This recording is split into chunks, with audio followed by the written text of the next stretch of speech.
ఉంటారు. దాని గురించి ఆమె మాట్లాడడం జరిగింది. ఇది చేయకూడదు, ఇలా చేయకూడదు గుడి ముందు అని చెప్పినట్టుంది.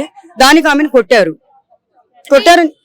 చాలా మంది చేస్తూ ఉన్నారు కదా, లైక్ ఇప్పుడు టెంపుల్ దగ్గర దేవుడి పేరు యూజ్ చేసుకొని దేవుడి దగ్గర ఏమైనా లాటరీ తీస్తే అలా కలిసి వస్తుందేమో అని చెప్పి చాలా మంది నమ్మే వాళ్ళు ఉంటారు. నమ్మకము చేస్తూ కూడా ఆమె మీద తిరగబడి దాడి చేయడం ఎంతవరకు కరెక్ట్ అంటారు? ఎగబడిపోతున్నారు ఆ వీడియో చూసి.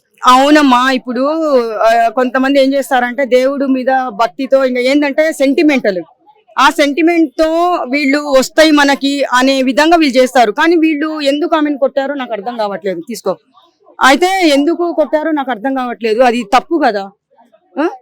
అంటే ఒక ఆడ మనిషిని కొట్టకూడదు ఏదైనా సరే. ఇప్పుడు ఆమె ఏంటంటే ఇట్లా చేస్తే దేవుడి ముందు ఇట్లా చేస్తే అది కొంతమంది అపచారము, కొంతమంది ఫేక్ వాళ్ళ పేరు చెప్పుకొని బతికే వాళ్ళు, వసూలు చేసే వాళ్ళు చాలా మందిని చూసాం మనము. అలాగని చెప్పేసి ఈమె అడిగినట్టుంది, అక్కడ న్యాయం కోసం అడిగింది అంటే కొట్టారంట. కానీ కొట్టారన్నదే నాకు తెలుసు. ఒక ఆడ మనిషిని అట్లా కొట్టకూడదు కదా.